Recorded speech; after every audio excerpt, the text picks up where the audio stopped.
Hi, this is John, and I'm filming. It's Saturday night again, and I'm filming in my bedroom, which is action-packed, obviously not. And last week I did an introductory session and said that I would follow up with a talk on host-beneficiary relationships. It's a marketing strategy which is very useful, very low cost, if not no cost way for a business to acquire a lot of customers very quickly. Host-beneficiary. Now I've done a clever graphic here. This is the best I can do.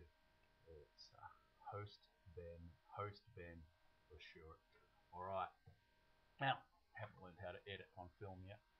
So the host-beneficiary relationship is when you, say you want to be the beneficiary company, go and find a host company. And the purpose is to get customers from another company's database, and to do so with the cooperation of that other company, which is pretty cool.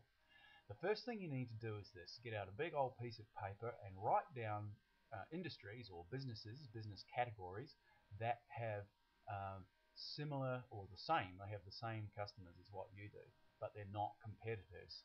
Okay, these are called kindred businesses.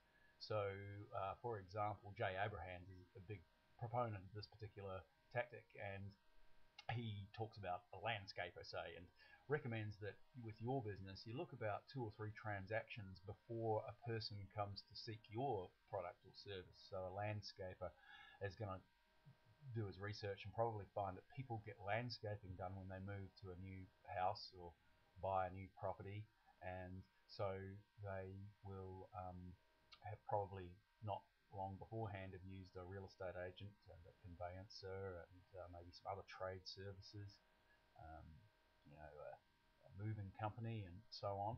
So those are the sorts of categories that a landscaper is looking for. A hairdresser, for example, would be looking for anything, probably people in their area or town are their target audience. So they're going to be looking for cafes, or gyms, or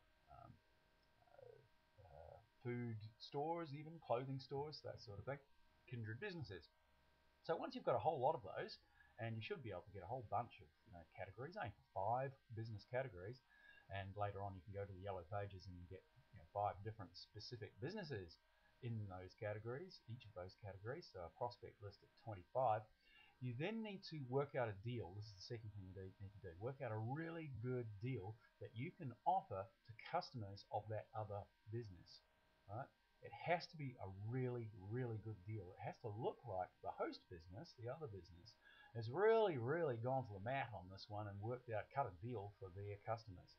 Because what's going to happen is they're going to send a letter to customers telling them about your particular service, some particular offer that you have, and it's got to be really, really good. It's got to be shit hot.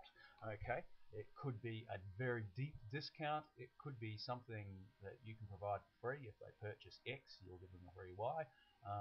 It could be something completely for free if you've got a business where you need to acquire customers to become repeat business, and you've got a fairly low cost of goods sold, and you can afford to give away some stuff.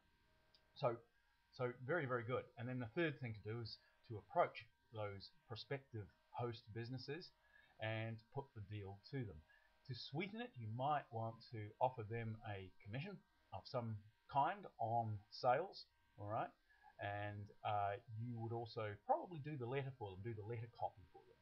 So the offer wants to go out as a PS or on their letter or in their newsletter. It has to have their letterhead on it. The message needs to be coming from them as the people who have the relationship with these particular customers.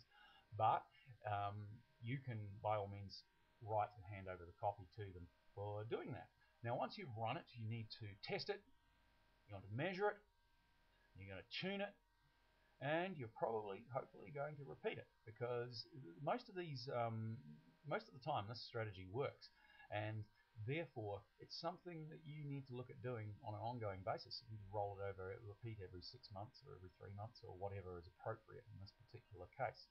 And what's very interesting is you can reverse it. The company can also make you a host the other way around. Their people become the beneficiary, so you get something that you are seen to be giving away or to be providing a service by telling your customers about a deal that you've cut for them. So that's it. The host-beneficiary relationship. It's a three-way street and very good for all parties.